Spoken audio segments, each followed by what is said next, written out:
Welcome to our Insight series. This is the software defined access series specifically. My name is Andrew Stinson. I'm a senior consulting engineer with Firefly. Contact information is on the screen. Feel free to reach out if there's any questions or anything. So this is the third in our series. We're going to be talking about Cisco ISE. It's going to be an introduction to ISE. What is Cisco's Identity Services Engine? We're going to look at the different deployment options and the different licensing and things like that on ISE, give you a good introduction foundation on what ISE actually is. We'll look at a few of the components within ISE that we're going to be using later on as we deploy our fabric. And we're going to talk a little bit about TrustSec. We had some discussion on that in previous sessions. So we'll go over some of the terms and things with TrustSec and basic introduction to what TrustSec is. It is the security plane for our software-defined access fabric. And then we'll look at, in Cisco ISE, the different policies and objects, the profiles and things that we're going to be using for our fabric.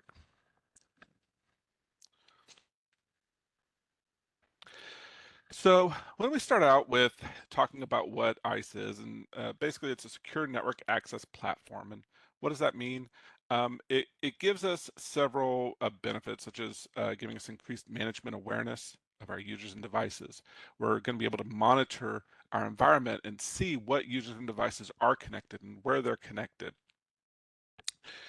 ISE gives us a central point for managing our security policy across our environment that gives us increased control of the security enforcement. It also allows us to have consistent policy defined for users and devices. And especially when we look at SD access, we can have a consistent policy between wired and wireless networks. So users aren't going to be treated differently if they're connecting in through different media. We're going to have one policy and it's going to be applied same across the board. Having a central management platform for our security also means that when we define a policy, it's going to get deployed consistently across the environment. We're not having to manually go into each device to apply policies, our ACLs and things like that. We can do all that through ISE, and we know that it's going to be deployed consistently and properly throughout the environment. Main benefits of using ISE, and we see these use cases a lot in SD access, and then traditionally with ISE, it's been around for quite a while. One is it gives us guest and secure wireless access. We're able to handle multiple use cases. We can deal with visitors, consultants, customers. We have various portal options available. We can allow self-registration or sponsored visitors. We have BYOD workflows for customer or employee endpoints. A lot of functionality around wireless and onboarding. It gives us asset visibility.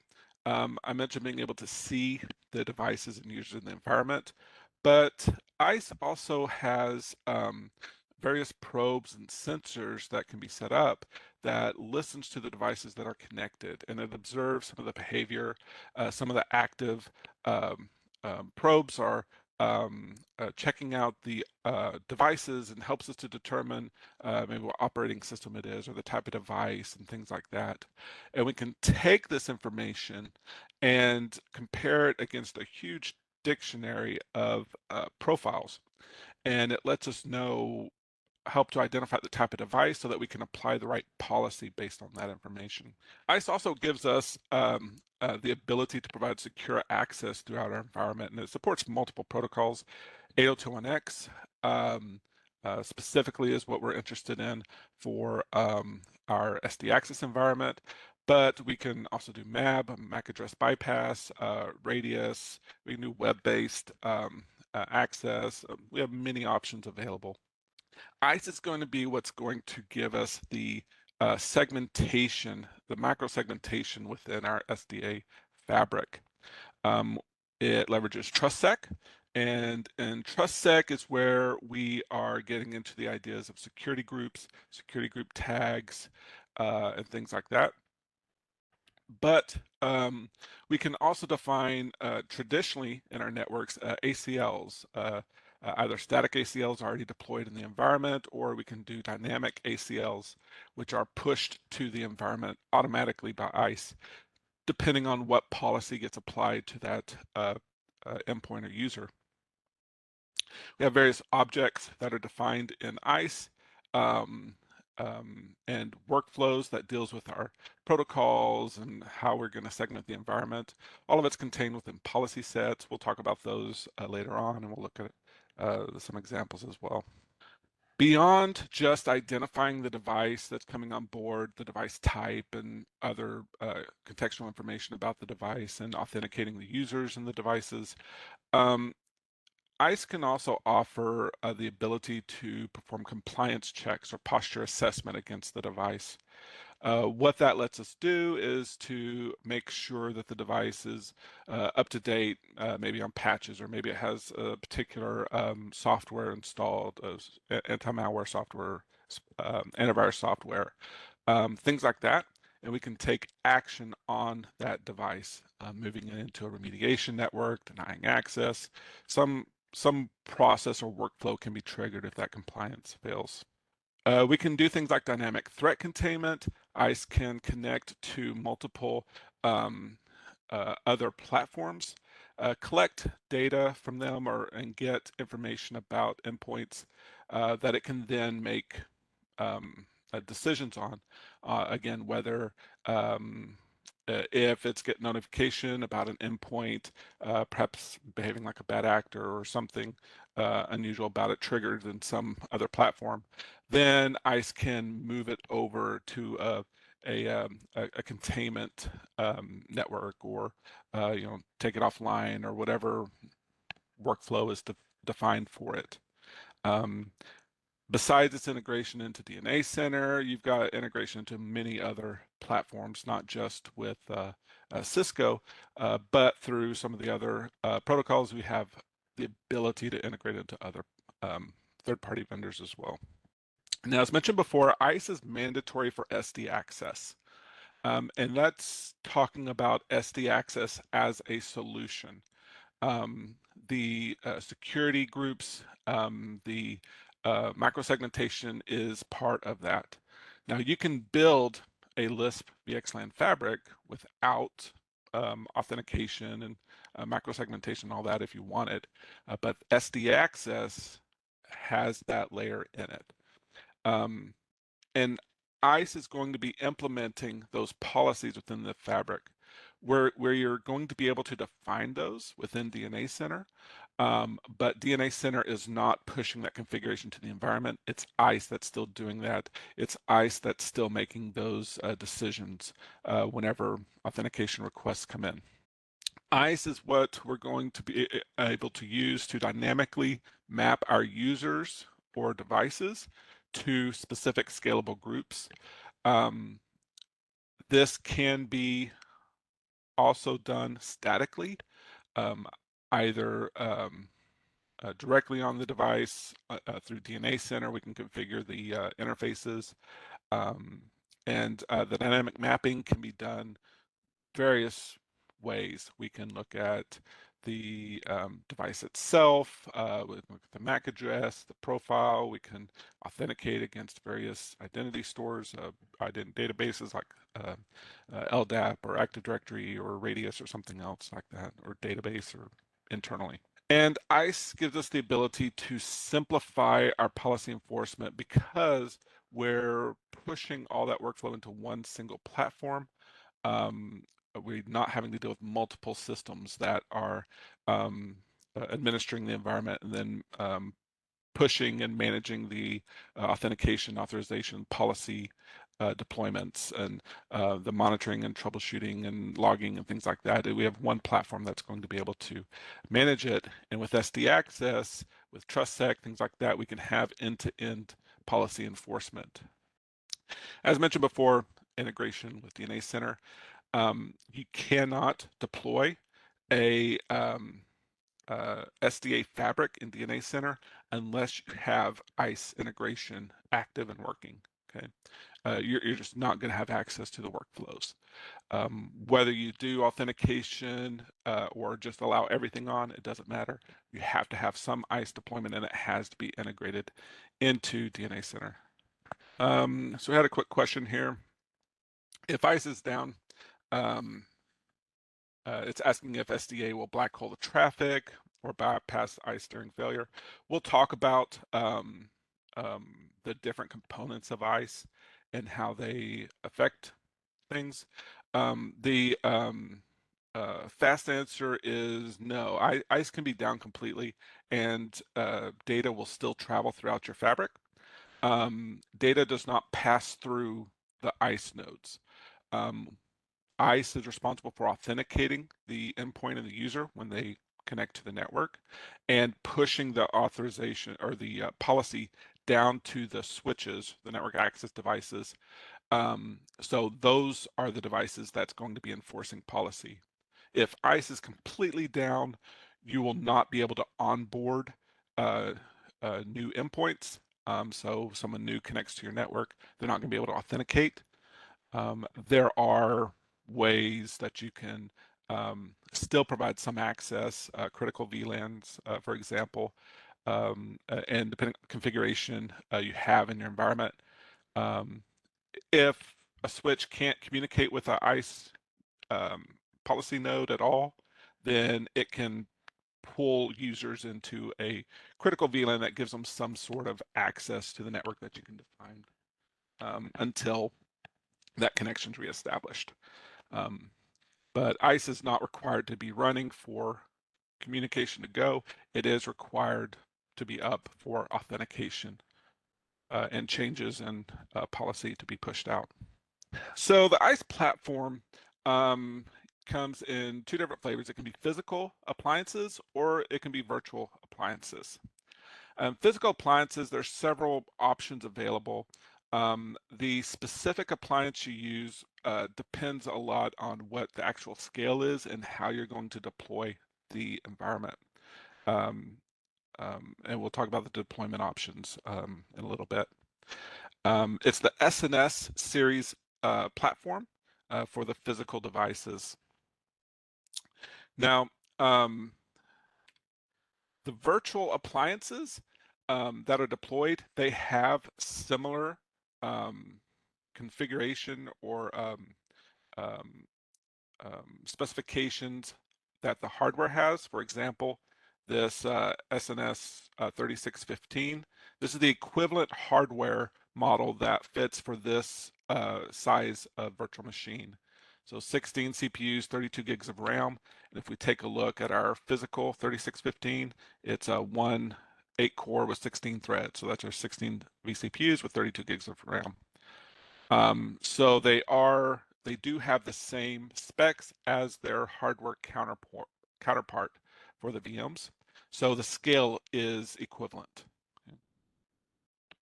You notice that hard drive sizes aren't listed on here. The hard drive sizes are going to depend on what personas you're loading on the nodes. We'll talk about personas in a little bit.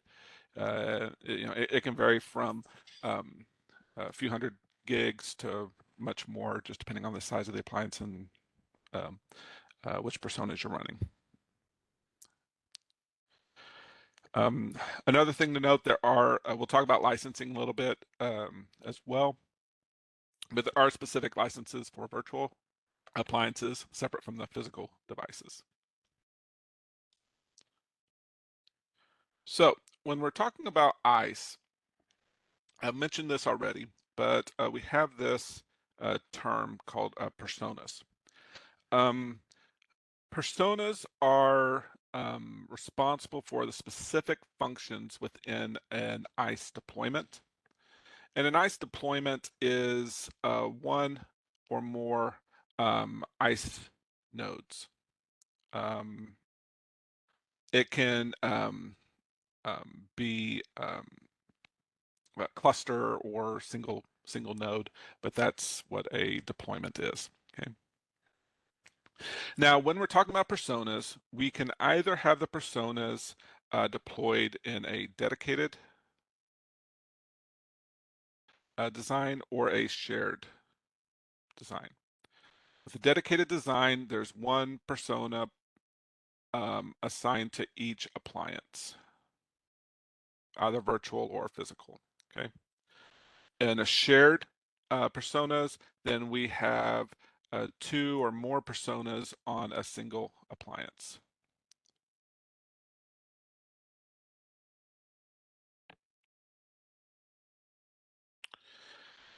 Now, there are four different personas that we're going to have within our environment.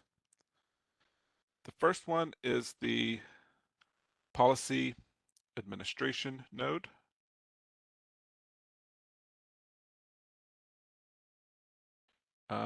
We will usually refer to that as the PAN. This is where all the administrative functions will take place. This is where we're going to log in to our GUI to define policies, do our configurations for our deployment. This is where we're going to be able to access things like our logs, though it's not responsible for processing them. We'll get to that in a little bit. This is our main way of managing the environment, either the GUI or the CLI. The next persona is our monitor and troubleshooting node.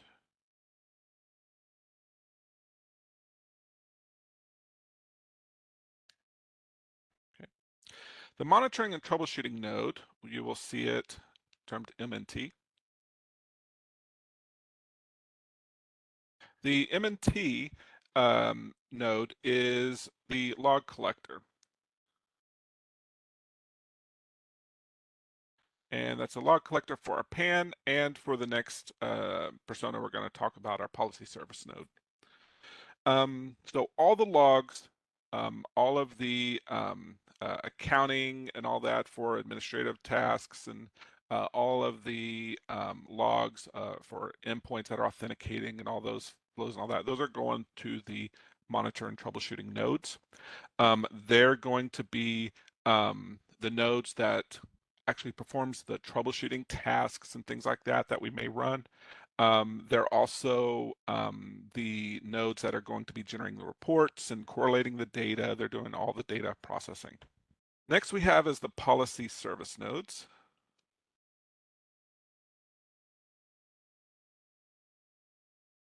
And those, we call those the PSNs. The PSNs are what is actually evaluating policies and making decisions. So when an endpoint connects to the network and it's authenticating, the network access device, the switches or wireless controllers, whatever, is communicating with the policy service node. And it is sending the authentication details to the policy service node, and it's looking up the authentication with the identity store. It's determining what policy needs to be pushed down when it checks the authorization profiles, and it's pushing that configuration down to the environment. So this is the node that it's the most important one within the environment, because that's the one that has to be up for your authentication to work within the environment. The next persona that we can have is the platform exchange grid persona.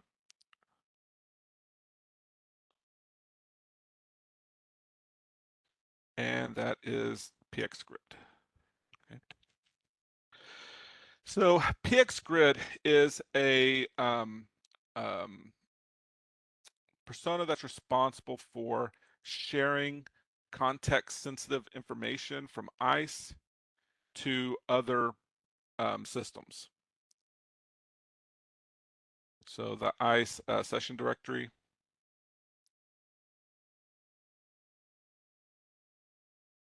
to other systems.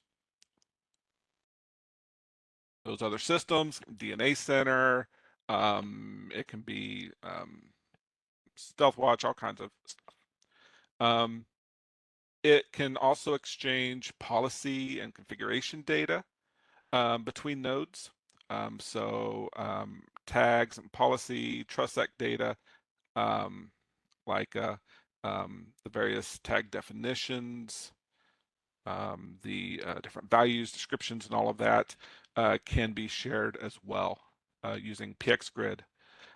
That's also the node that we would generally have security group exchange protocol, or security exchange protocol, or SGT exchange protocol. We'll talk about that in a little bit. Would be running through there as well.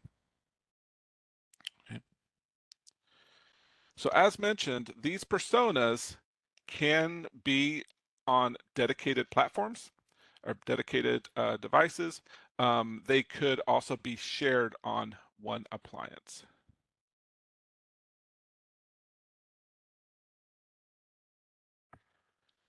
Let's see, question here. If they're dedicated and shared nodes on one node and another node. So the dedicated and shared depends on the specific node. So you can have, we'll talk about the different deployment options, but if you can have, and what you'll often see is, say, in a small to medium environment, you may have your PAN and MNT mode, PAN and MNT on one single appliance, and then you'll have dedicated PSNs. So your PAN and MNT will be on a shared node, and then your PSNs will be dedicated nodes. And often pxGrid is a persona that's added to one or more PSNs. Depending on the size of the environment, what you're doing, you may want to have dedicated nodes for those as well.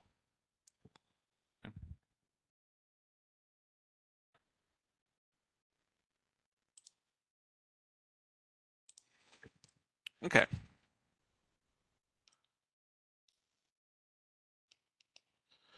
And just a quick, I think we'll go over this again, but keeping this in mind, as I said before, the policy service node, this is the one that all your network devices are communicating with for authentication, for authorization, comes back from it. So it's what's going to push authorization, policy changes to the environment, things like that. If the PAN, and we'll talk about high availability and all that in a little bit, but if your PAN and monitored node troubleshooting nodes go down, you're not going to be able to push changes to the environment, and you're not going to be able to monitor things or do troubleshooting, but the PSNs are still functioning. They have a list of the configuration and what it needs to, what the policies are and the profiles, how they're defined. So they can still handle the authentication and all that until these nodes come back up.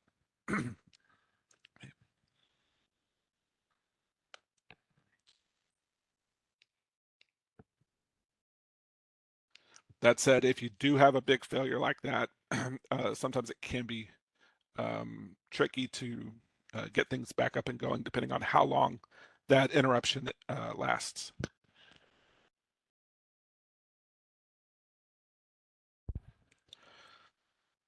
But in general, once your ISE deployment is done, a lot of times you run into problems. It's just simpler to rebuild a node. And if you have it properly designed through high availability and all that, it's not a big deal to rebuild the nodes.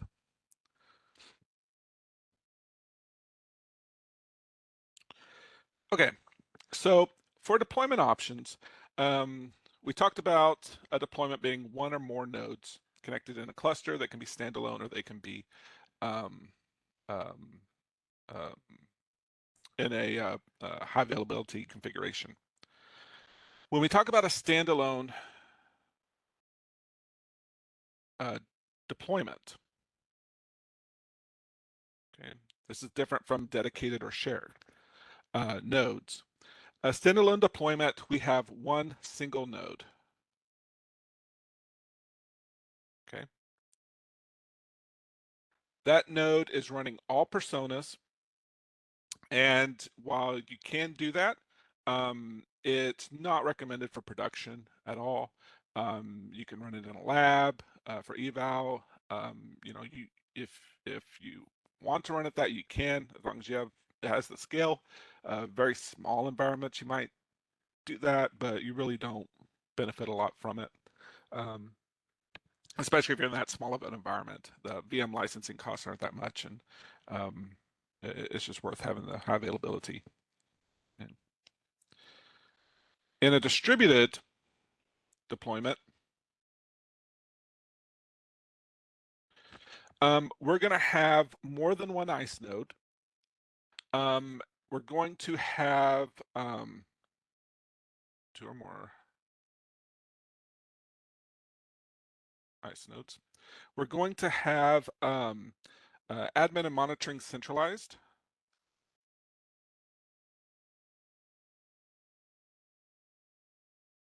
And then we're going to have one or more PSNs. And I say one or more depending on the size of the deployment, okay? So when I say that your admin and monitoring nodes are centralized, what you'll often have is your data center and data center 1, and you'll have your admin and PNT nodes here, or MNT. And maybe if you have high availability, you have a second data center, and you have your secondary nodes here. And then you would have your PSNs, perhaps in your data centers, perhaps in other locations, depending on how you're doing your identification databases, where they're at and how many users are out there. It's very possible to have your PSNs out in your environment closer, depending on the specific use case.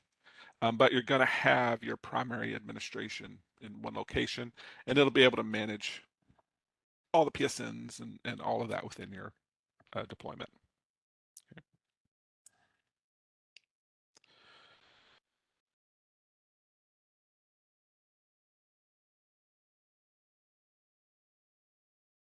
Now we're going to see various types of deployments within ISE. Okay.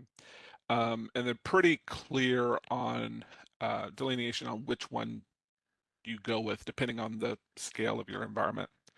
For evaluation purposes, you just have a standalone node. And I'll show you here. So I just stood this up real quick in my lab.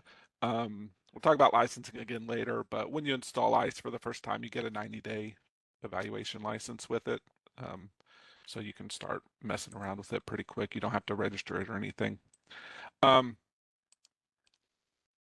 you deploy ICE, you're going to stand up the nodes, and then you're going to want to, if you have more than one node, you're then going to register them with your primary node, your PAN, your policy admin node.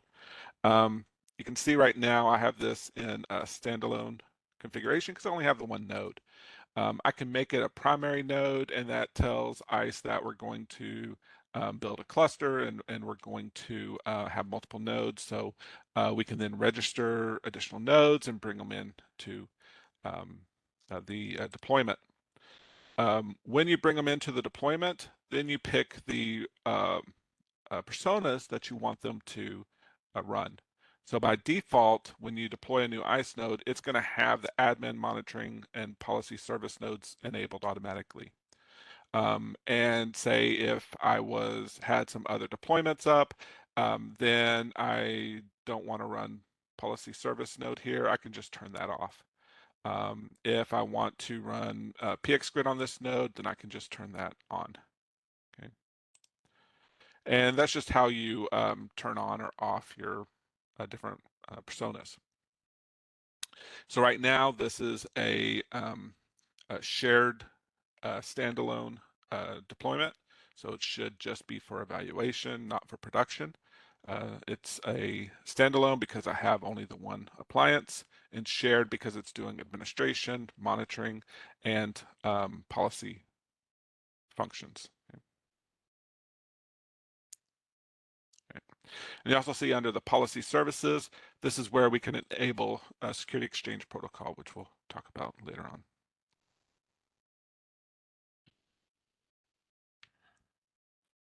So I'm running 3 in this in my lab.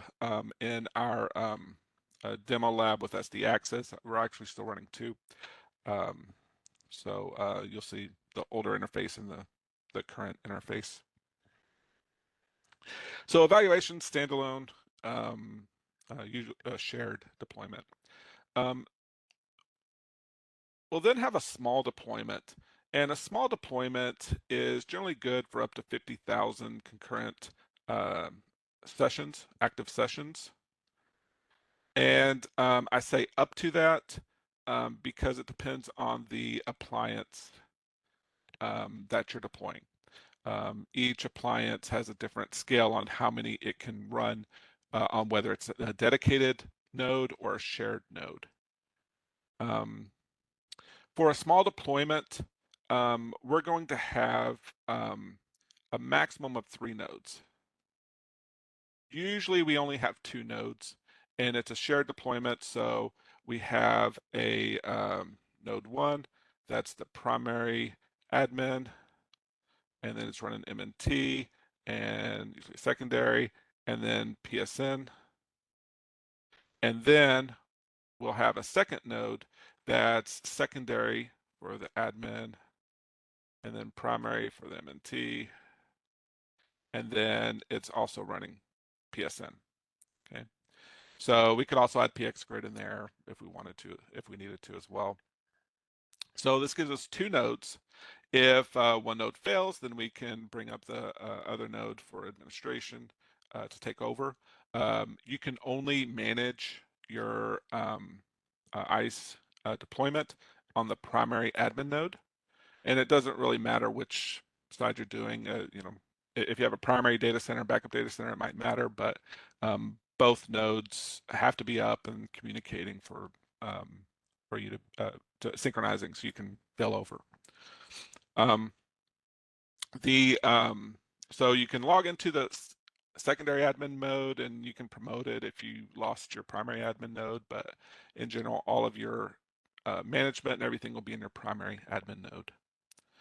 Your monitoring nodes, they're both collecting data. So the logs are going to both of your monitoring nodes, but any lookups and reporting and all that is all going to be performed and delivered by your primary monitoring node. Okay. That's one of the reasons why you can separate them between your secondary node, quote unquote secondary node, maybe your primary monitoring troubleshooting, and your primary admin node is on the other one with a secondary MNT. Just separates that workload. Now your PSN nodes, they are all active and they are all available to take work, to take requests. So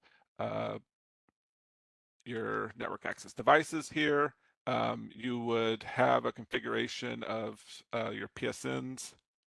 We'll show what that looks like in DNA Center when we define that.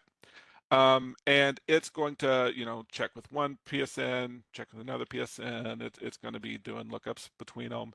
The DNA Center automatic deployment has your network access devices doing health checks, making sure they can communicate with your PSNs, and if one of them goes down, it knows to send all the data to another one.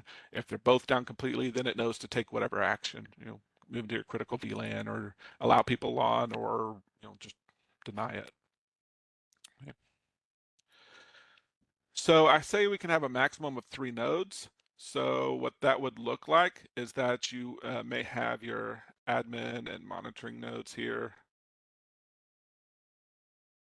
And then you could deploy a separate PSN, a dedicated PSN node. This node can be dedicated for PSN. You could run PX Grid on it. It could be a health check node. It's not exactly a persona, but it's a node that's checking the health of your admin nodes, so that if one goes down, it can automatically promote the secondary one.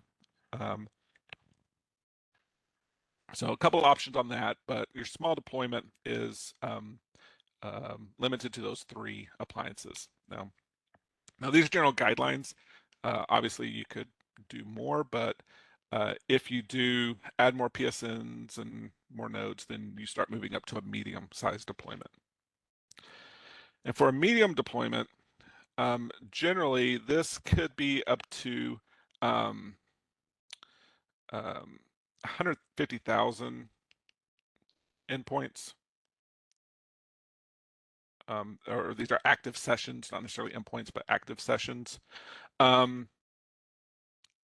This is for the environment, for the deployment as a whole, because that's a limitation of the PAN and MNT nodes. Because in this deployment, they are shared.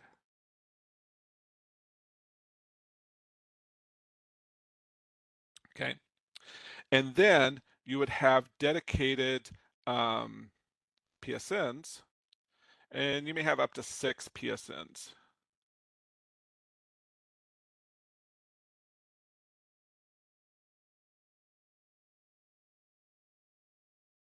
Okay.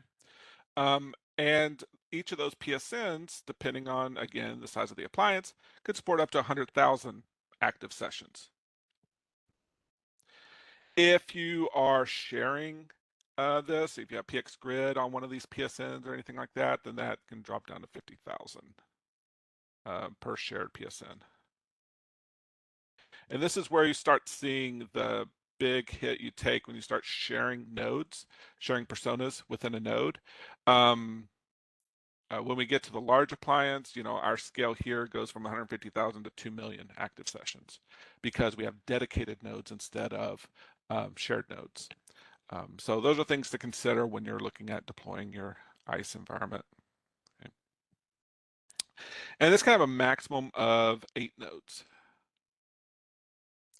And of those 8 nodes, up to 2 can be dedicated PX Grid nodes. And then the rest can be PSNs.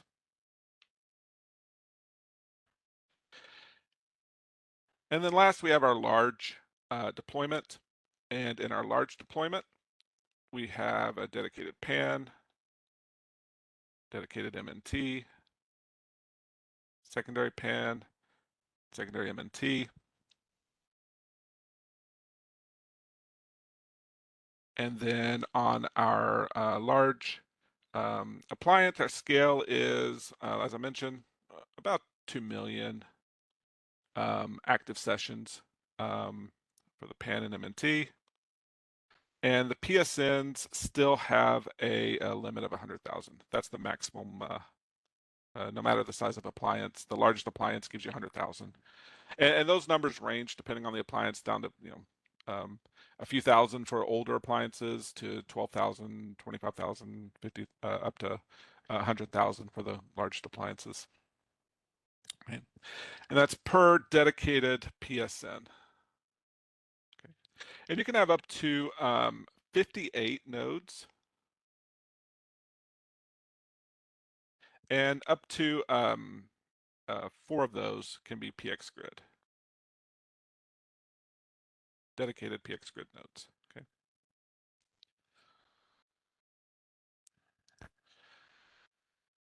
So those are generally the three types of deployments we look at if we're doing an evaluation of your environment. We're looking at how many endpoints, users that are connected in your environment at the peak time. We're looking at probably about 80% or so of that number, and then figuring out what size of deployment that works, depending on what appliances we're using and all of that. This is kind of how we figure out what your environment would look like.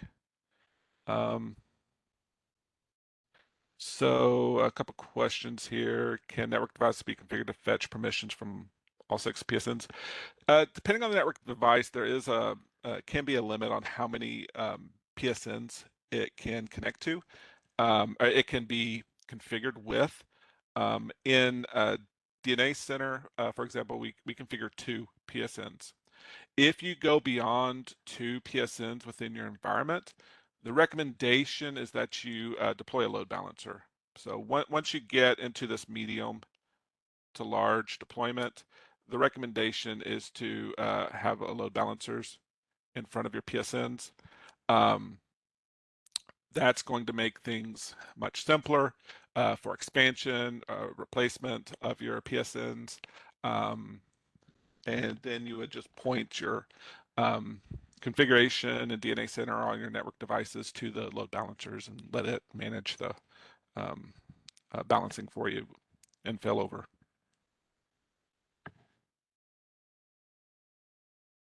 And then another question here, within an SDA environment, recommendation to use a separate PX Grid persona, or it does not matter. PX Grid has its own scale, so it depends on how large the deployment is. And more importantly with PX Grid is if you're using SXP and what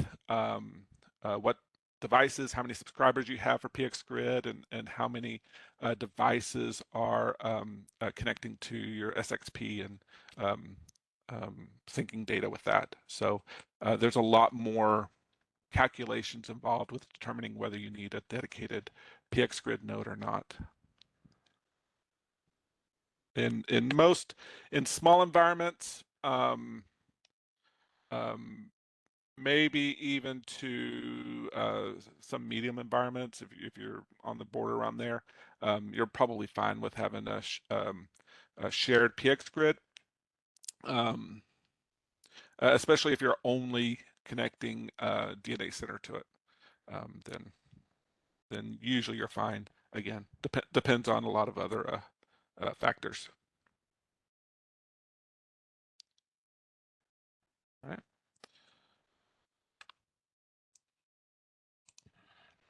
Okay.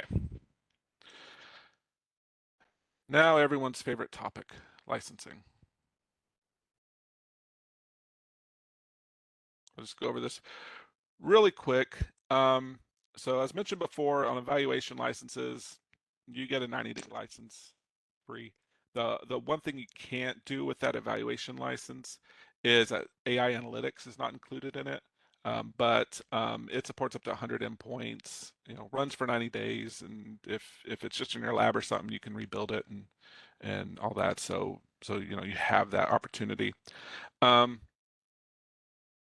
Before that license expires, though, if you are in production, moving production, then you do register with Smart Licensing. There is a difference between 2.x and 3 licensing. I'm just going to be talking about 3 licensing. Again, if anyone is still running 2 in your production environment, feel free to reach out. We can help you with that migration, because those licenses are end of life and you're not going to be able to order more, and the product's end of life, so you want to make sure you get that upgrade to 3. Okay, so licensing is managed on your policy admin node. If we look back over here, we can see our licensing. And you configure your smart licensing details. You get the registration token and all that, and it'll connect and it'll synchronize. And then you'll get a list of your details about your ISE licensing. You also get this information if you configure your smart license account in DNA Center. In the licensing tool in DNA Center, you can look at your ISE licenses, your switch licenses, your wireless licenses, all of that as well. So there is a one of the features I didn't talk about in ISE is device administration, which allows us to use and deploy TACACS plus authentication. That allows us to centralize authentication against, say, Active Directory or some other identity database for all of our network devices. It also allows us to have granular control over what features are available to the users, and it gives us logging and auditing of what, who's doing what on those network devices as well. That's a separate license. That's licensed per node ISE node that you're going to offer that functionality with. So you may have like 2 PSNs that you're going to use device admin for, so you would have 2 licenses for that. Then we have a virtual appliance license. If you are running virtual appliances, there'll be a license for, however many virtual appliances you're deploying. In general, that's not based on the size of the appliance. It's just giving you access to run a license to run the virtual appliance. And then we have our endpoint licenses. Okay. Like everything else in Cisco, at least in the Catalyst product lines, the naming has been shifted over to the DNA Center type naming. So we have Essentials. And Essentials is giving us authentication, so Radius, .1x, MAB. It's giving us guest and sponsor portals. It gives us access to the REST API, things like that. So just put the 8021x on there and the REST API. The next level is the Advantage. At the Advantage level, this is where we're adding features like BYOD, profiling, PX Grid, SGTs. So TrustSec is being added. If you're wanting to do ISE and ACI integration, that's where you get license for that. Rapid threat containment, AI endpoint analytics, all of that comes with the Advantage tier. So if you're doing SD access, you do need to have the Advantage license for the devices you're going to be applying security policies to, at least TrustSec policies to. And then the final tier, or the top tier, is the Premier license. That's what gives you access to the posture assessment, MDM enforcement with posturing and all of that is over at the Premier tier. Not required for SD access, but if you are interested in posture assessment and MDM integration and all that, then Premier is what you'd want to look at.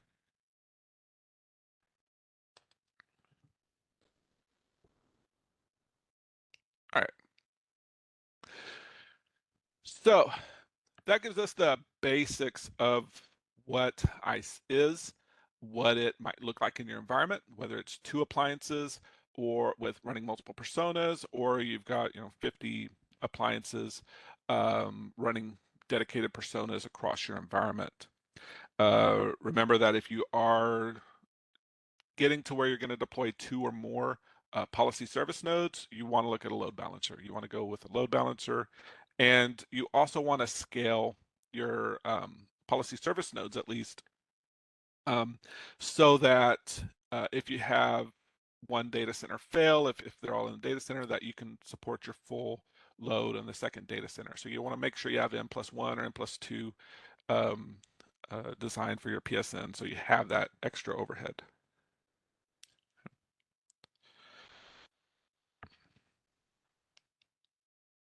Next thing we want to talk about with ISE is the different integrations and capabilities with ISE. Okay, we talked about PX Grid, and that stands for the Platform Exchange Grid.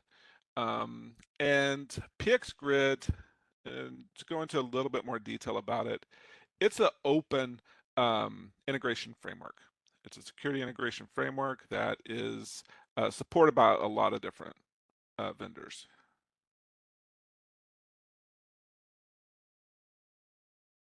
Okay. Now, ICE, since 2.2, I think 2.2, started to add support for PX Grid 2.0, and that leverages REST with WebSockets. Before that, well, it still supports PX Grid 1.0, but with 3.3 3, 3.2, 3.3, that 1.0 is being deprecated. So if you are still connecting with PXGrid 1, then you need to check the documentation of your devices, make sure they can support 2.0. 1.0, use the XMPP for connection, and I'm still running that in our lab, so we'll see that whenever we look at the PXGrid. So remember, that is end of life.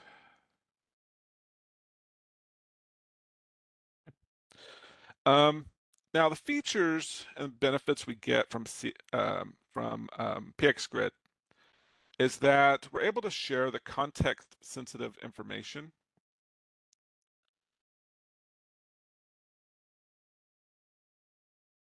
from the ISE sessions directory. And when we're talking about the sessions directory, we're talking about the endpoints that connect to the that are connecting to ISE, the active sessions, who they are, what they're connected to, um, profiles about the devices, all that type of thing. That type of information is what we're able to share.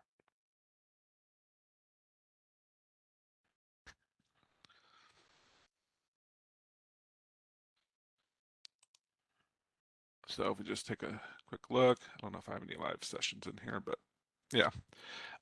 So we'll be able to see details about who connected and where they're connected, the type of profile, all that type of detail we're going to be able to see about these endpoints. And we can share that information to other systems. So what it means is that we can also integrate with third-party systems, and we can get the integration and invoke certain access control options, quarantines, things like that on it. It also allows us to synchronize and download our tags and endpoint profiles.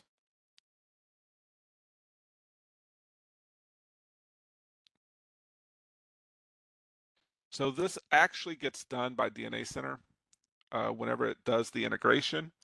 DNA Center is going to connect, and it's going to download all of the security groups and everything, and the profiles and all that that's already been defined in ISE. It's going to get that in its initial synchronization.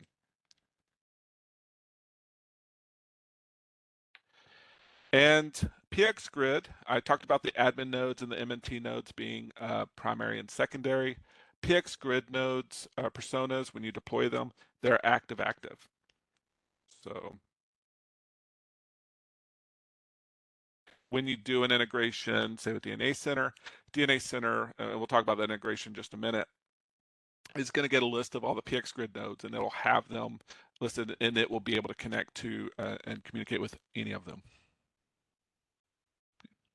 Recommendation is, if you're deploying PXGrid in your environment, then you want to do at least 2 nodes for HA.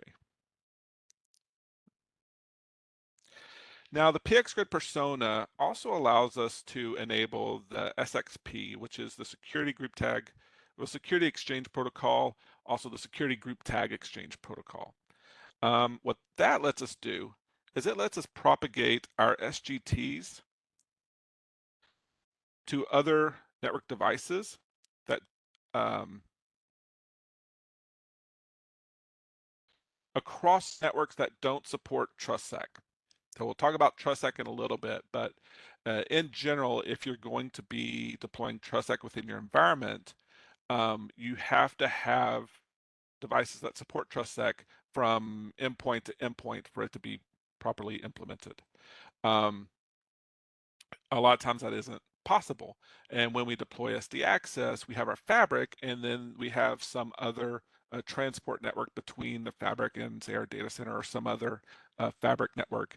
And if we want to be able to make policy decisions based on scalable groups, then we need to have some way of getting that information. And whenever an endpoint gets registered in ISE, there's going to be a mapping created, and it's an IP to SGT mapping. And that's what gets shared with the Security Exchange Protocol. So when an endpoint authenticates, it's going to be assigned to a scalable group. And when that endpoint gets a scalable group, it's going to get an IP address because it's joined the network now. And then that IP address is going to be um, recorded in ICE, and it's going to have this mapping. And so if we had, say, some other device outside our fabric, like, say, a firewall, and we had this SXP integration, then we would be able to build firewall rules, let's say, on our IT, SGT, um, and allow access to some other, say, our IoT network, and our finance SGT deny access to the IoT network, something like that. Um, and we can make these policies based on these scalable groups. And the SXP protocol allows us to define the membership of those groups. So when an endpoint connects to our fabric or to ICE and authenticates, it gets an address and it knows that it's in scalable group IT. Then that information can be shared, and so the firewall knows if it sees something from this IP address, then it's part of that group and it can apply the policies on that. So that's what the SXP is intended to do. You'll see that with the first version of the ACI and SDA integration uses SXP. There's many other functions that we can use SXP for.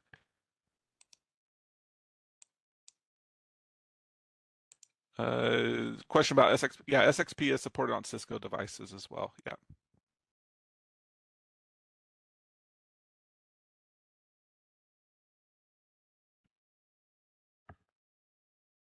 Or sorry, non-Cisco devices. Yes, I didn't say the non.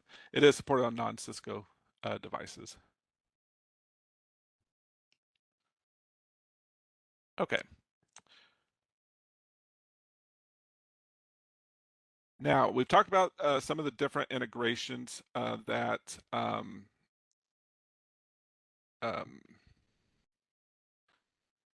ICE has. It has another quick mention. It has the GUI. There is a REST API that's available.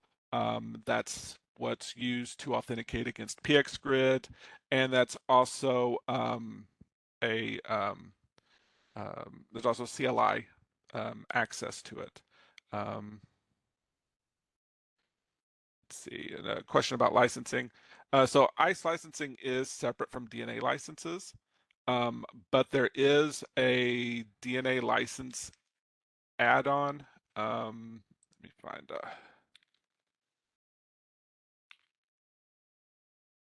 I think it's might be the Premier license that includes a bundled ICE licensing and StealthWatch licensing. Um,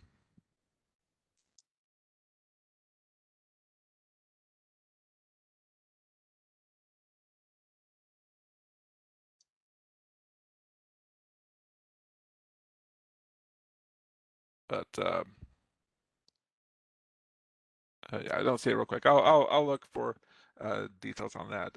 But it is separate product, separate licensing, separate SKUs and all that. Because for ICE, what you're registering is a license for an a session that can take advantage of those functions. The DNA Center licensing is on a is for the network device, so that the network device can have access to the functions like ISIS and Lisp and things like that. Those are the things that gets included with the DNA licensing for your switches or routers or firewalls. The ICE license is against the endpoint, not the network device.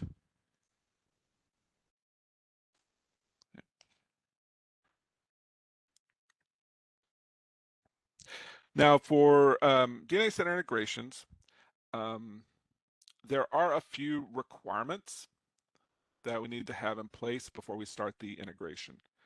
The first is that the ICE needs to be deployed. Okay, it needs to be up and it needs to be running. It needs to be reachable by DNA Center. We should have the FQDN for the ICE PAN deployed and available. We need to have a web credential. We can use the admin credential, but generally I prefer to have a separate credential created for DNA Center, but it needs to be at the admin level, super admin tier. And if you are do have an internal CA or you have some other requirement for certificates, then you want to make sure that your certs have been updated, that they include the FQDN and the Cisco ISE IP and all that information. There'll be where we're not covering certificates is the full ICE thing, but there's multiple certificates in ICE that you may have. PX Grid certificate, administration certificate, for your integration. Those are the two big ones we want to look at. In a deployment, there can be others that you use. Okay. Now, before DNA Center 2.2, you did have to have SSH enabled.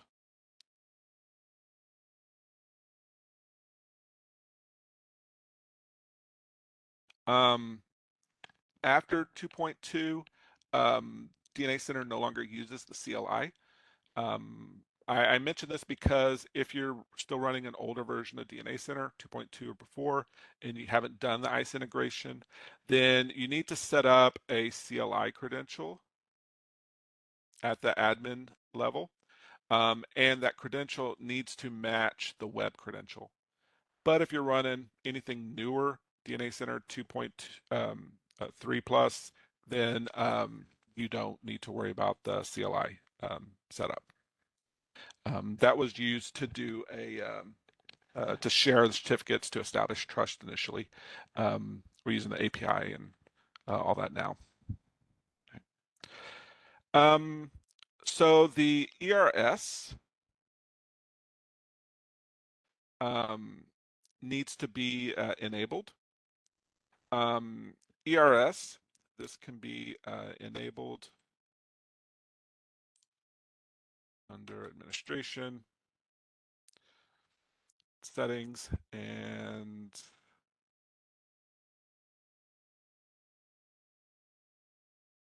down here under our ERS.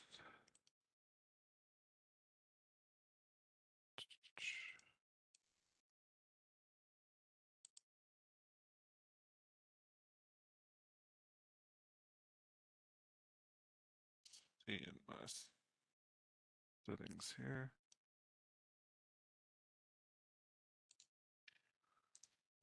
There we are. It got moved in this version here. We're running 3.2.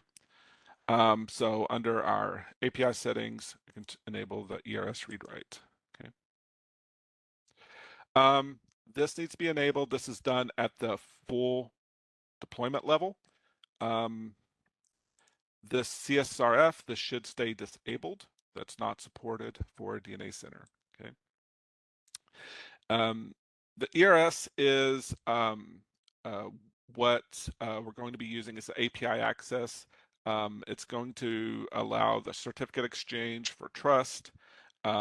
It's going to be used by DNA Center to do infrastructure discovery, find the PX grid nodes and PSNs and all that. And that's what DNA Center is going to use to establish the PX grid subscription. And through that, we're going to get the update with all the SGTs, policies, and everything that comes into DNA Center. And if we are managing those things in DNA Center, this is how we're going to push that configuration to ICE as well. Okay. And then the next thing we want to enable is PX Grid. Now, PX Grid is used for DNA Center to collect all that contextual data we talked about before for use in its reports. DNA Center well, I'll show you real quick here. In our deployment, we're under Administration and Systems.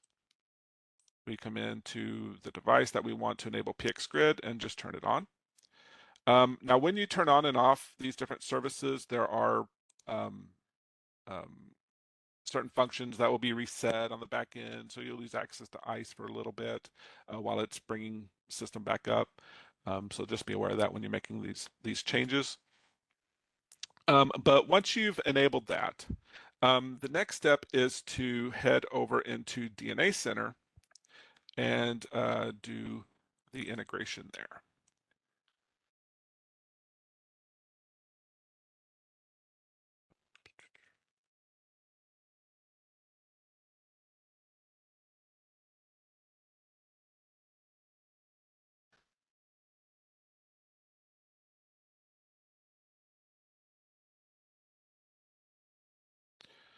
Okay, and in DNA Center, we're going to head down to System and Settings, and we're going to head down to the External Services, Authentication, and Policy. So I already have my integration here, but we'll take a look at the edit and walk through these options. So this top part is the server IP address and shared secret. We're going to see this part first, and this is for a radius only configuration. So if we're going to deploy radius, we're going to have the radius IP address and then a shared secret that DNA Center will push to the network devices and configure on for the radius authentication. In the purpose of ISE, then it's going to be configured in ISE for the network device when it's registered. Quick question, the IP of the PAN. So these will be the IPs of the PAN. In this case, because we're doing ISE integration. If we're just doing radius, we're not doing a full ISE integration, then it would be for the radius server, which would just be the PSNs. But if you're doing an ISE integration, these would be the PAN IPs. Then in previous versions of DNA Center, there'll be a box that says make this an ISE node. On this version, we choose if it's ISE or AAA.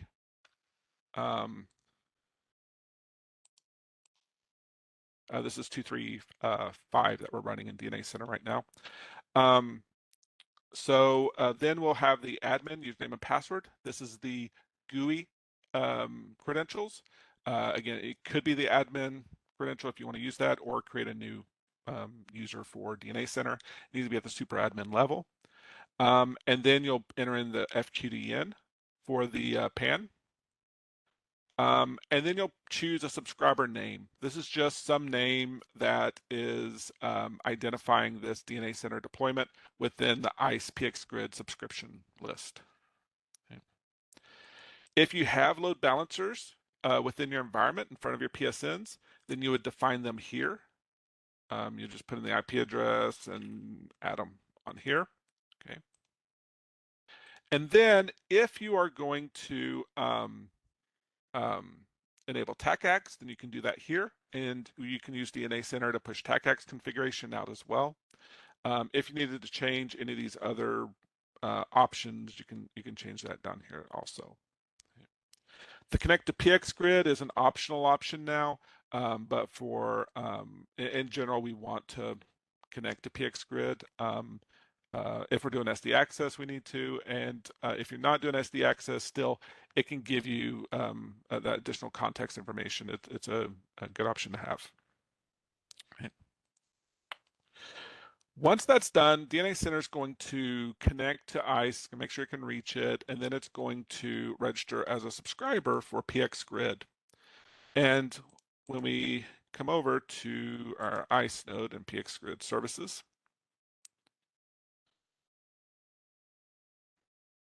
we're going to see DNAC here, and it will be in a pending state.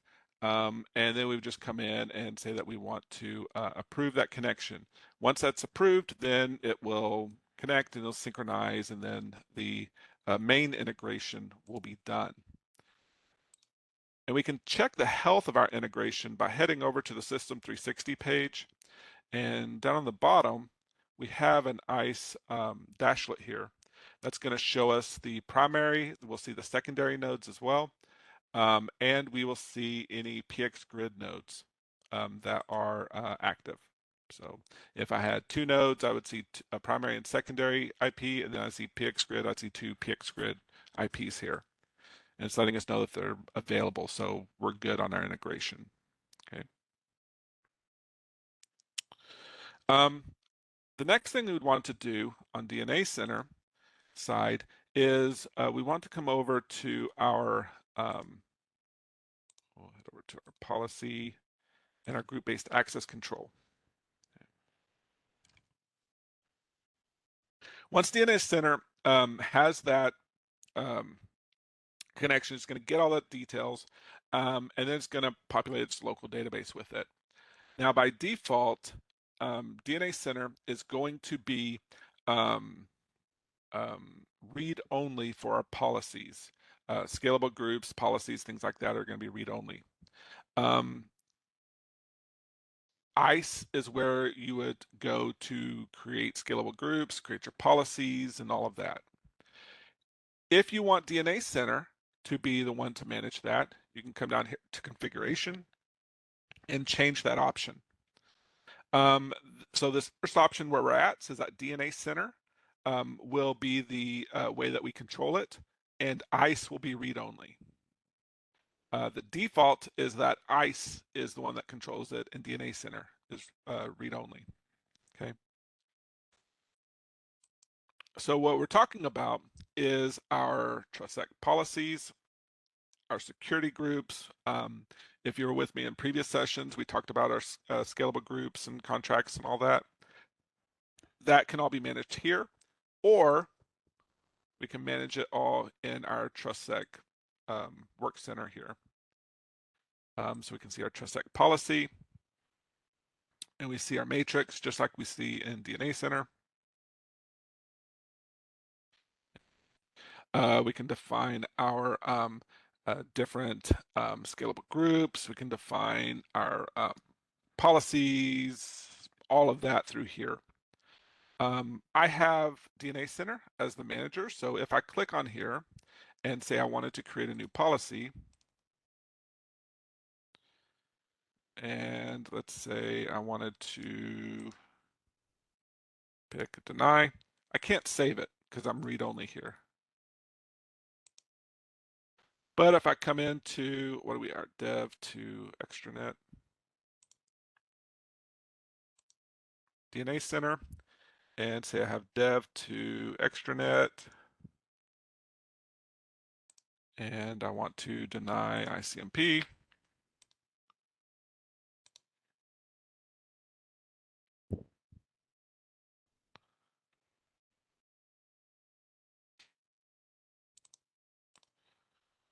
Check over.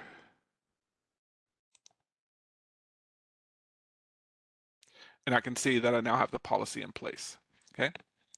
So I have DNA Center as the manager. It will push the policy to ICE. ICE will then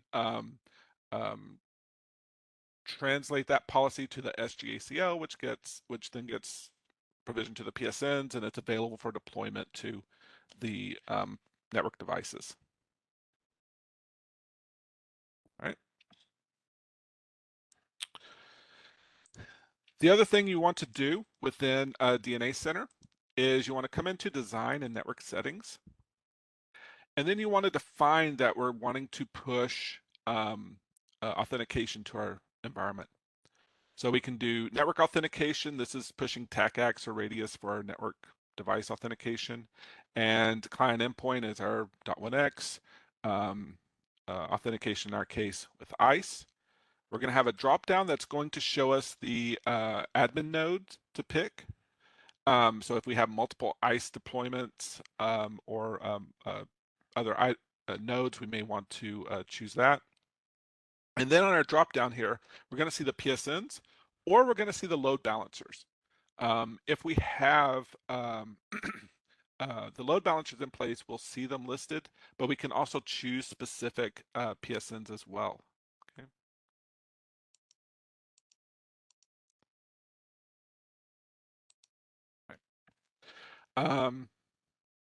And then we save that configuration. And when we then provision our network devices, DNA Center is going to push the TrustSec configuration to the device. It will register the device in ISE for us. So here's our network devices. It'll register the device. It will configure the radius shared secret. It will configure the SMP configuration. It'll configure the TrustSec credentials. All of that will be done for us. So we don't have to come in and add the devices manually, which is what we had to do before. And that's all done during provisioning when you have that integration and you have those options set in DNA Center. It doesn't mean your environment's going to start, locking things down or anything. You still have control and ISE on your policies, and all that, and what you're going to do.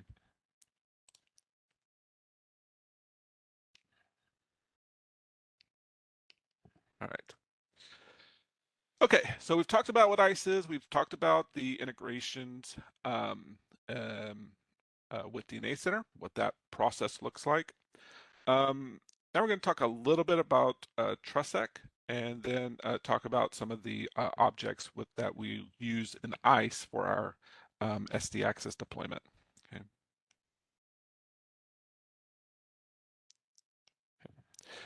So TrustSec has been around for a while, and the general idea around pure TrustSec or original TrustSec is that there is um, a cloud that's built of trust between network devices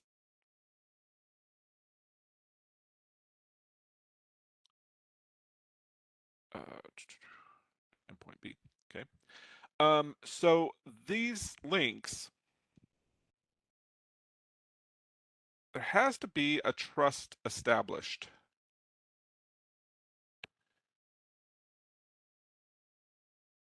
In our TrustSec deployment. And what that means is that this network access device is going to peer and authenticate with its peer. And it's going to say that, hey, I'm wanting to pass TrustSec information, which is our scalable group tag, to you. Do I know who you are? Yes. Then I'm going to pass that information to you. I'm going to tag it. And I'm going to pass that information to you. And that trust has to be established all the way from switch to destination switch. Okay. Let's see, had a quick question. So SGT either on ICE or SDA. It's either ICE or SDA. You choose one or the other. The other one will be in read only, so you cannot create it in the other one. So both, only one of them is the source of truth. And you can choose which one you want to do. You can switch it back. In some environments, ICE is managed by the security group, and DNA is managed by the network or route switch group. And so there's a delineation of ownership and control. So, sometimes ICE is going to be managed by them and it'll be all done manually there. If at all possible, I recommend doing the integration. So it's all part of the same workflow in DNA Center. You still define all your policies and all that. That's the policy sets and how you're going to authenticate users and define what groups they belong to in ICE. But the overarching policies can be defined in DNA Center. So in traditional TrustSec, you have to have this trust established between all of your network devices. So there would be, this is an untrusted link because it's going to an endpoint. And then you have all this trusted environment. Now, if we're coming to some device outside of that cloud of trust, then it's going to be untrusted and we're not going to be tagging that traffic, okay? Some of the things that we're using here, we have our scalable groups is the collection or the container for the endpoints and users. And the scalable group tag is the actual unique number that's being assigned to that group. It's a 16-bit ID. That ID has a global scope. So in your whole TrustSec environment, your cloud environment, what ISE is managing, that number, that scalable group tag exists everywhere within that. And instead of DACLs or dynamic ACLs or static ACLs that we're applying policy to, we're applying policy to the scalable groups, not the individual IP addresses or subnets that we're defining in our ACLs. This makes it simpler, easier to manage. Now, I talked about SXP in that we may have a endpoint here that supports TrustSec and an endpoint here that supports TrustSec. But we have switches here that do not support TrustSec. Okay, so these are all untrusted.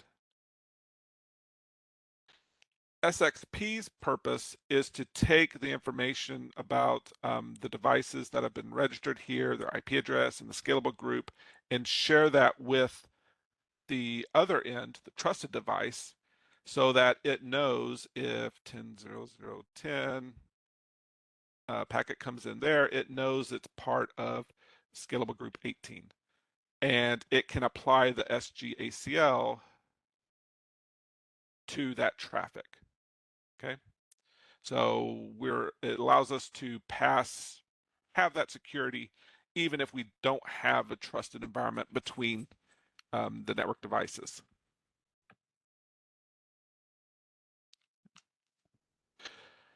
A couple other quick terms I'm going to throw out here. You will hear us talk about a supplicant. A supplicant is the device that is trying to join the trusted network. So it can be the desktop. You can be a native supplicant, which means it's Windows or Mac or Linux, their own supplicant. They have their own client that's trying to authenticate on the network. And you can have a third-party supplicant, Cisco AnyConnect or now Secure Client has a network access module that works as a supplicant. They can be more powerful, give you more access to more features. So there's several different options on it. Your switches can also act as a supplicant, a proxy connection for endpoints as well. So there's a couple different ways that you will see that used. And then our authentication, you'll see that often written as auth-c. That is the process of verifying the identity of a user or an endpoint. And we can use our MAC address, we can do profiling, we can do username, password, we can do certificates. There's a whole lot of different things that we can do for that authentication. And on the back end of NICE, we can look at a wide range of possible identity databases, Active Directory, Radius, a SQL database, internal endpoints. We have many options available. And then the authorization is what happens when ISE authenticates the user. Then it decides what level of access that user should have. And this is the process where we are assigning the SGT to the user or the endpoint, and we are deploying policy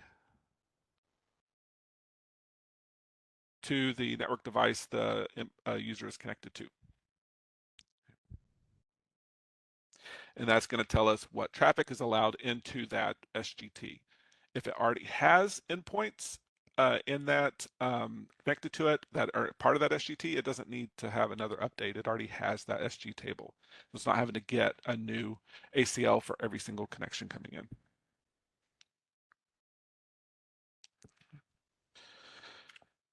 Now, what does some of this look like on the switch side? Um,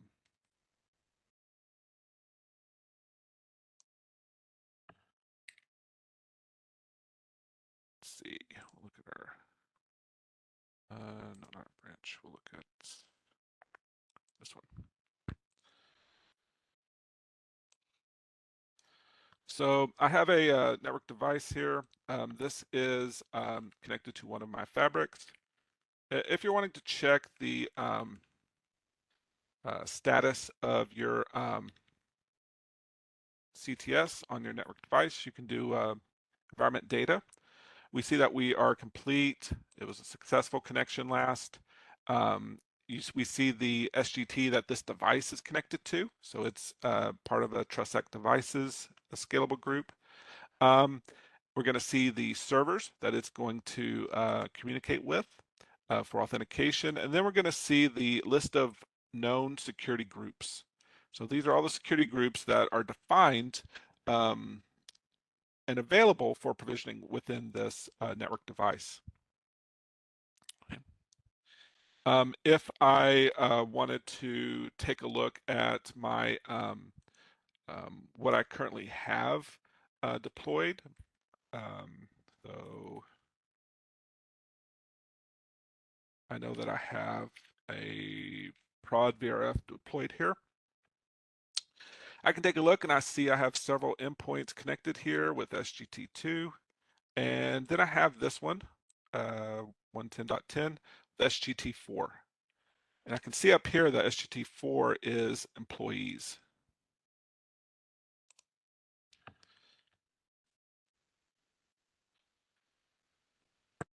I can take a look, interface brief.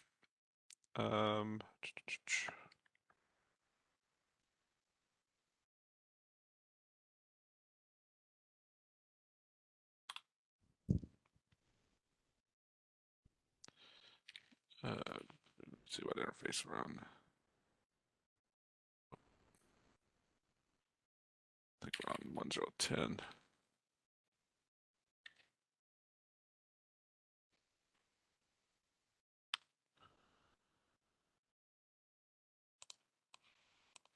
We'll take a look at a couple other things real quick. But that's how we're going to be able to see who. Have to get over a couple other topics.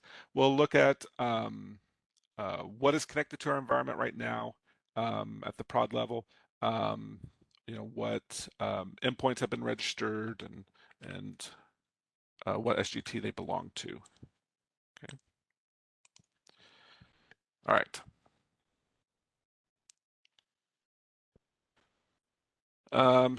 So ISE for SDA. Okay. And it's not necessarily for SDA. These are objects that we use in ISE for standard deployments. But these are the specific features that we're going to be looking at and dealing with in SDA. Okay. First thing we're going to talk about is our policy sets. Policy sets is a group of our authentication and our authorization policies. Okay. So they are separate workflows, and the policy set is a grouping of them. With our policy sets, we can define several different use cases. We can have one for wireless, one for wired. We can have a separate one for guest. We can have one for production, and another one for dev. We can have policy sets that act based on the location of network devices, all kinds of different things. And we can define rules that are going to determine which policy gets applied. So within our ISE environment, head over to our policy sets. We're going to have the default one here automatically. I'm just going to create a new demo. And we're going to define these conditions or these rules.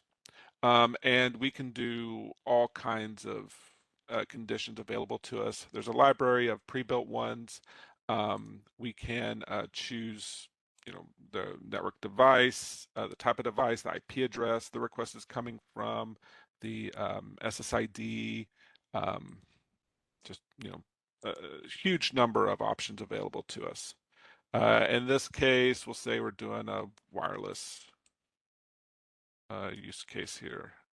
So doing wireless .1x.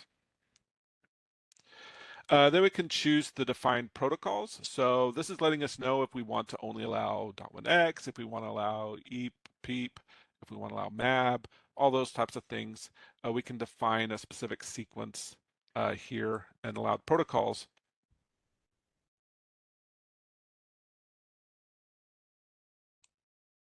So when a connection comes into our fabric or to your ISE environment, it's going to connect to ISE, and ISE is going to take a look at these conditions and see which policy set gets applied.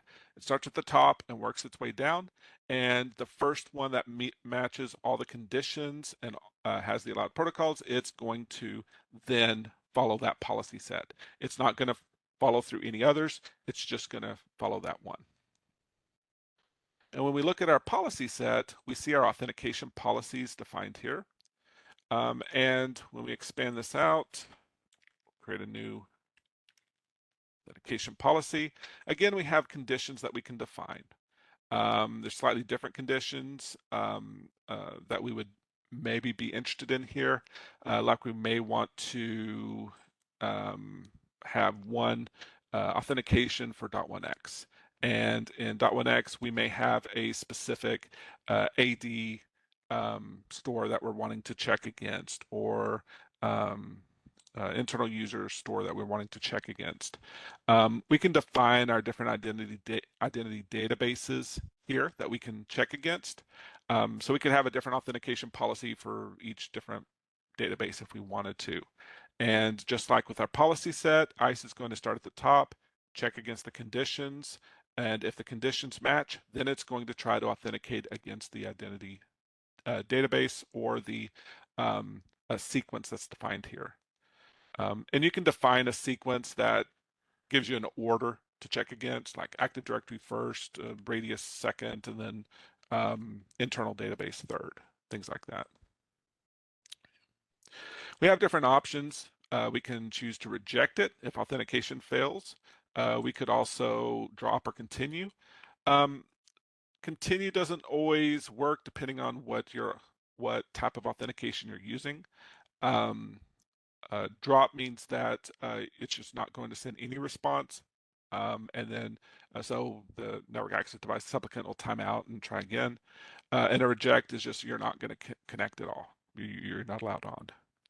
If user is not found, and then if process fails means it couldn't connect to the identity database. Once you've passed the authentication steps, then you move down to your authorization policies. Okay? And just like before,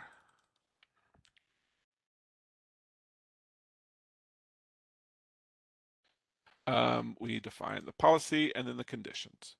So here we may say that we want to check if it's in a specific identity group. Say it's in the employee's identity group. We're going to use that.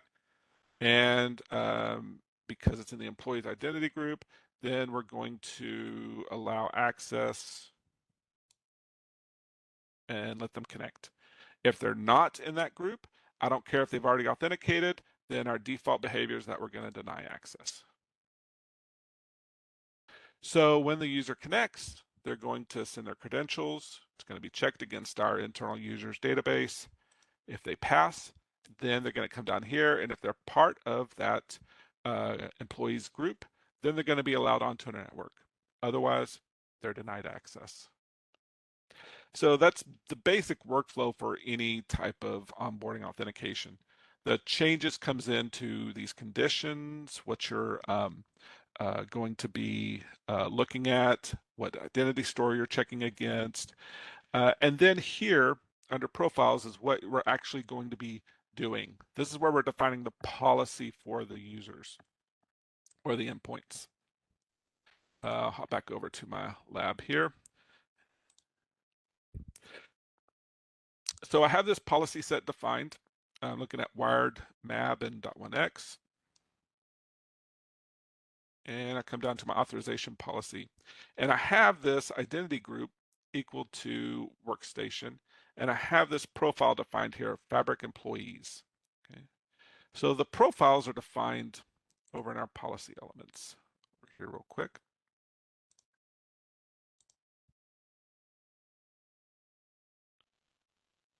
So if I look at our fabric employees policy set, I'm going to see that I can choose whether I'm going to accept or reject the connection.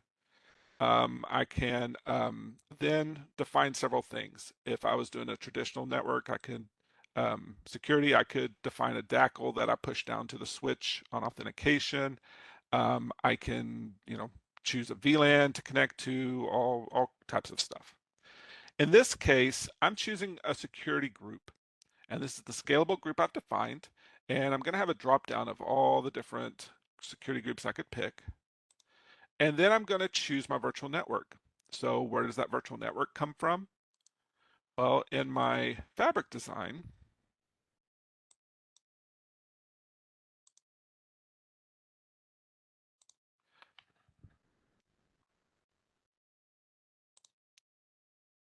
in my headquarters, I have the prod virtual network defined. And in that prod virtual network, I have several VLANs defined here. I have a critical VLAN, prod VLAN, and voice VLAN. Okay. So I can come into ISE and I can say, okay, this user's authenticated. They are part of my employees group. So I want them to have the employees scalable group, and they're going to be in the prod virtual network, and they're going to have a data VLAN of prod VLAN. This is where I talked about in previous session, and you can request recordings of previous sessions before why this VLAN naming is important. Because I named this prod VLAN, I can come over to another fabric site in my branch, and I can come into my prod virtual network, and I can define a new virtual network here. And if I call that prod VLAN, then it doesn't matter where that user is connecting on which fabric. This one profile will apply because that prod VLAN is deployed at both fabrics under the prod virtual network. So I don't have to create multiple different authorization profiles for each site. I can just use the one.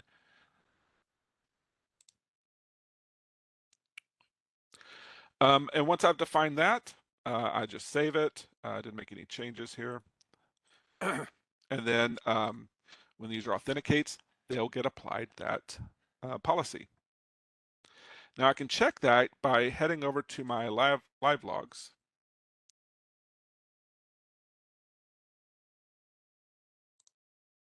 And take a look at my endpoint here, and I can see that they are part of the employee security group. And I can see that they were applied my authorization policy here, fabric employees. Okay. If I decided that that group needed to be part of a different uh, um, scalable group, I can come down here to my fabric. We'll do corp here.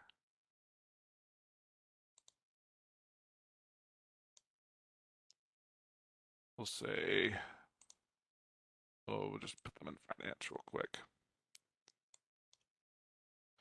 Prod, and I'm going to pick the same VLAN here. Because remember with SD access, we don't have to segment them based on IP. The group is doing that segmentation for us. So I can now head over to my policy set.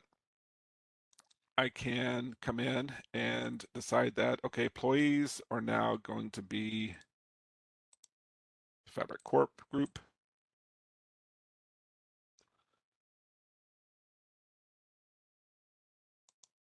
Head over to my live logs again here. And then I'm going to force a COA, change of authorization.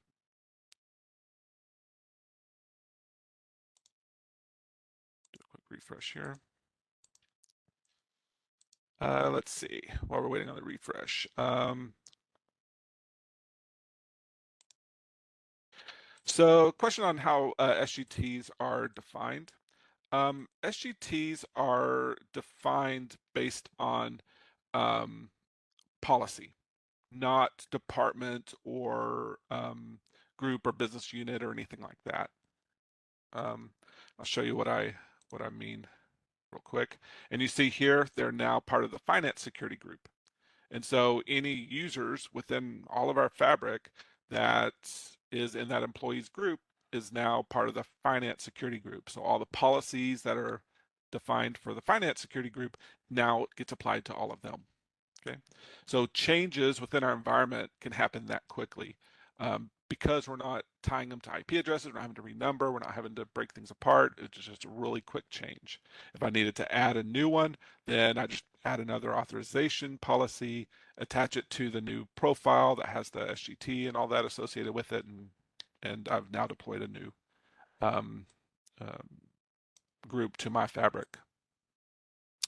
On the question on scalable groups, so when we're defining scalable groups, what we're looking at is the security policies that we're needing to define. Sometimes that falls within departments. Like IT usually has more credentials or more access to devices than any other groups within your environment. So we often have an IT services security group. Um, but everyone else may have access to the same things or same level of access. So the whole rest of your corporate environment may be in one big security group. Um, you may have a case where HR gets segmented because you have file sharing open or something like that, and we want to keep them separate, or finance or anything like that. Then you would create a new security policy group, a scalable group for those departments. But it's not because they're in different departments, it's because they require a different policy. Because when I define my policy here, you see I have employees. This is going to apply to all employees. I have no breakdown of the employees in here. So if I have one group of employees that needs to access these PCI servers, I can't just enable this because this gives access to all my employees. So that requirement triggers a workflow where I would create a new scalable group tag for that subset of employees. And then usually I would, if it's Active Directory on the back end, I would create a group, an Active Directory, add the users that needs to be part of that group to there. And then in ISE, I would check and see if they belong to that group, then put them in the special employee scalable group. Everyone else just goes to the employee scalable group. Okay. That answer your question? A lot of times department is a good place to start, but we usually don't end up there when we complete the design and do the actual deployment.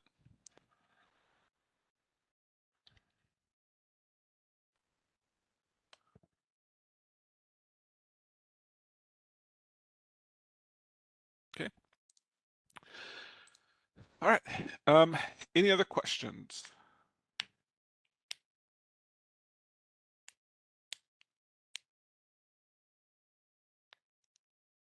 Okay. All right. So that completes the session today. ICE is an incredibly complex system.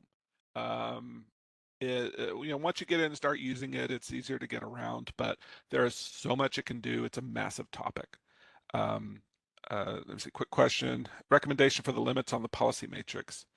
Um, there are hard limits based on certain platforms, on how many scalable groups you can have, and uh, how many policies can be deployed. Those numbers are usually pretty big.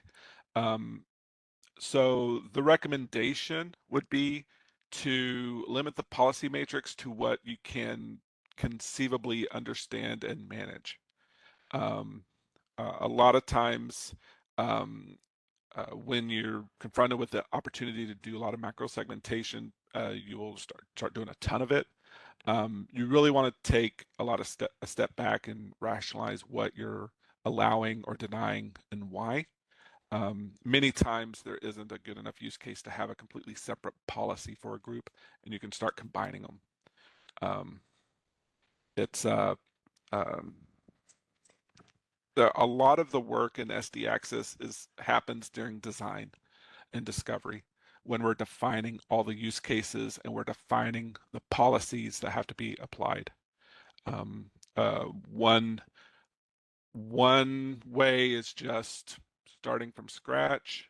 Sometimes starting with your departments and then figuring out which ones need special access, and then you just start grouping together all the ones that have similar policies into one big group. Another way is that you can take a look at your actual current deployment, all the ACLs that are currently deployed and the networks they're associated with, and you build groups around that, and then you start breaking them down and defining the policies for the individual destination or source IPs in those ACLs.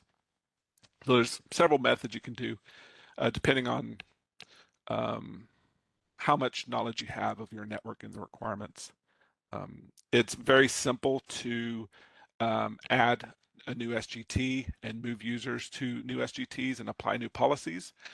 So you're not tied to this a policy you define from at the beginning. It's very easy to change, very easy to expand it. So it's no hard recommendation. It depends on your environment and what makes sense. As I said, ICE is a huge topic. There is a questionnaire that gets sent out at the end of the sessions. If this is something you want more information on, like a session like this, multi-series, 4, 5, 6 series, go into a little more details on ICE, fill out the questionnaire, let us know. Any other specific topics or anything you may be interested in for, a focus sessions, things like that. It's a good way to get feedback. You can also reach out to me.